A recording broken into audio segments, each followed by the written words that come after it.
While you may be the primary author on a piece of professional or technical document in your organization, chances are you might be working with a team of writers, you might be gathering data from SMEs, perhaps engineers, and you're also going to have managers or other stakeholders who are invested in your project for a number of other reasons. Oftentimes, as you're moving through the content creation process, you're going to get a variety of feedback, potentially meant to improve the quality of the final product. In a lot of my classes, we kind of formalize that collaborative process under the umbrella of what is called a green team review. And we do green team reviews in the way that Fried, and Romano described them in the proposal writing textbook. Essentially, this is an opportunity to get all of the stakeholders into a room for the proposal writing team or the technical writer to stand up and essentially pitch the idea, pitch the proposal, describe the funding stream, and give all of the stakeholders an opportunity to ask questions, to identify green flags, and to identify red flags. Green flags being the strengths of the pitch or the proposal, red flags being the potential weaknesses. But sometimes you want feedback before you get into that room of stakeholders, and I want to show you how you can use ChatGPT or another AI tool to simulate that collaborative process. Now, you could, of course, do this in lieu of getting into a room with these stakeholders, but I actually recommend that you do this in addition to interacting with the stakeholders of your organization. And I recommend that you do this process before you actually get into that room, because ChatGPT can help identify questions, red flags, and green flags that you can potentially think and anticipate about before you even get into that room, which means that you're not only going to maximize your time with the real live humans, but the depth and quality of the responses that you're going to get from them is going to be improved because you've already gone through a collaborative process. So just to give you a quick recap of what I mean when I'm talking about a green team review, this is when the proposal team gets up and essentially pitches what we call the logical and psychological aspects of a proposal.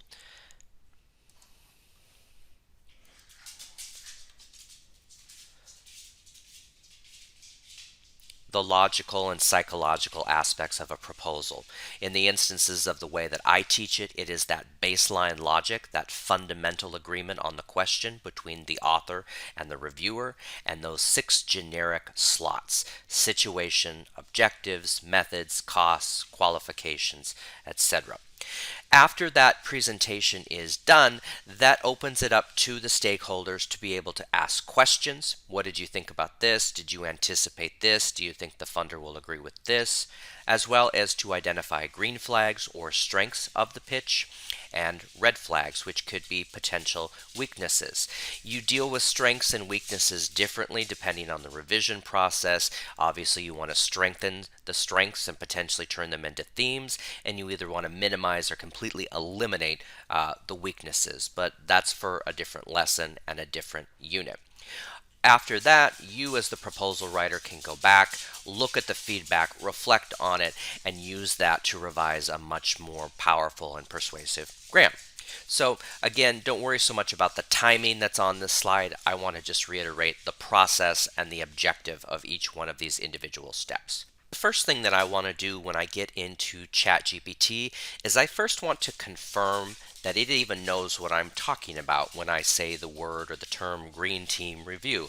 This is really an important step that I recommend that everybody do, especially if you work in a particular industry that has its own language, its own set of terminology. So the first thing that I'm even going to ask is, are you familiar with the concept of the green team review? And we'll see what ChatGPT says. They claim that they are, but they're looking at it from a environmental impact process. So they're taking the word green literally and applying it to environmental science, sustainability. So this is not exactly what we wanted, but that doesn't mean that we throw up our hands, give up, and say, this is a piece of crap that doesn't understand what I'm talking about. So now what we have to do is we have to feed a little bit of information into the prompt in order to train it to understand what it is that we're wanting, and then we can go ahead with what we want to go ahead and do. So I'm going to say, kind of, but I'm referring to the process of collaborating on a workplace or a professional document.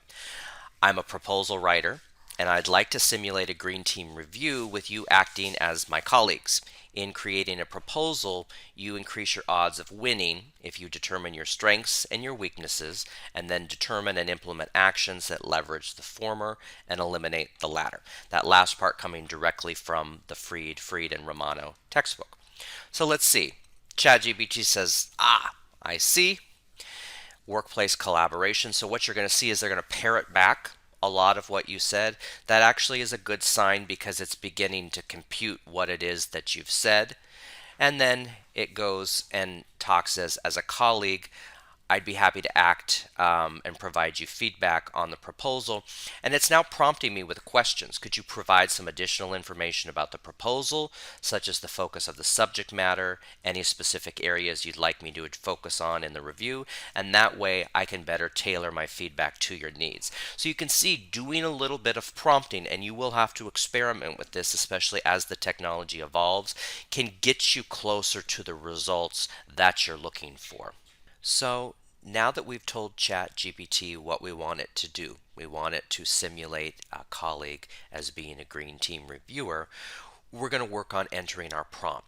Now, I've created one giant prompt, but I'm going to discuss it and feed it to you in three different chunks. The first is that I always want to begin with my proposal, and in this instance discussing my S1 and my S2, my baseline logic. My S1 being the current situation, I am here, and the S2 being with funding, this is what I'm going to have. So it's the current situation versus the ideal future situation. First of all, I've identified myself. I find that when you identify yourself as a proposal writer or as a university professor, ChatGPT takes that into account, and it does alter in a good way the quality of the feedback that you get. So I say I'm a proposal writer for Lubbock Animal Services. We currently have 2 volunteers, no way for people to contact us to sign up as volunteers, and currently overworked staff. Funding will increase the number of volunteers, produce more volunteers for future projects, and reduce the responsibilities of the current staff. So I have identified the current situation and, upon funding, the future situation. The next thing I'm going to do is I'm going to describe the RFP, or the request for proposal. So within the same prompt, I'm going to paste in, I am targeting this proposal to the Lubbock Area Foundation.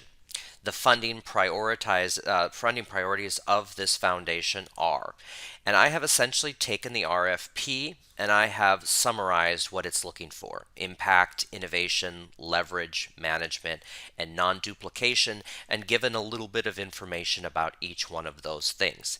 Now, if it's a text-based website, you can paste the URL into ChatGPT. Sometimes it reads it, sometimes it doesn't. You can't, though, for example, paste a URL into a video or some type of multimedia device. ChatGPT is not yet has ability, for example, to read video. So you will need to take some time to summarize your RFP, but in many ways this should help solidify the funding priorities of the organization. And remember, the quality of the output that you get from AI tools rests in the quality of the input. So take a little bit of time to summarize your RFP. We're going to tell ChatGPT now what we want it to do. And so I say, acting as my colleagues, reminding it what I told it to do initially, and using the information above. So use that meta discourse, that directional language. Please generate a list of questions I should consider when revising my proposal. In addition, please identify green flags, areas you think are strong, and red flags, areas of potential weakness. So I don't know what this is going to produce, but let's see.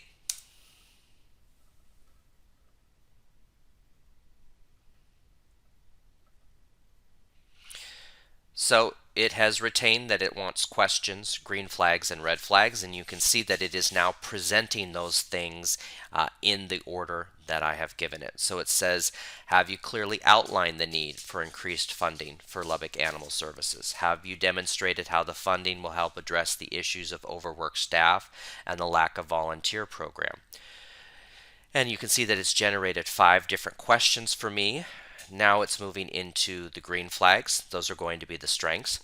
And it says the proposal addresses a clear need and provides a solution to the issues faced by the Lubbock Animal Services, has the potential to impact a wide segment of the community.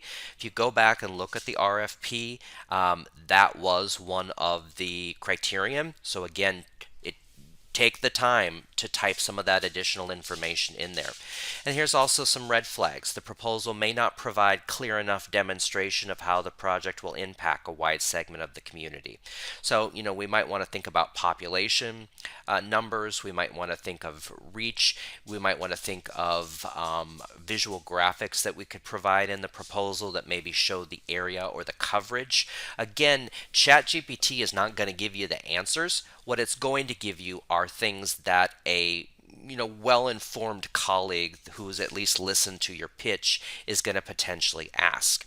And my suggestion to you is that if you perform this exercise independently before the actual green team review, you can actually address a lot of these issues early on, thereby just maximizing your time with your real life stakeholders and giving you much more quality feedback. So I have provided this output for you so that you can follow it, but I encourage you to use this as a collaborative tool when you're working on any type of professional or technical document.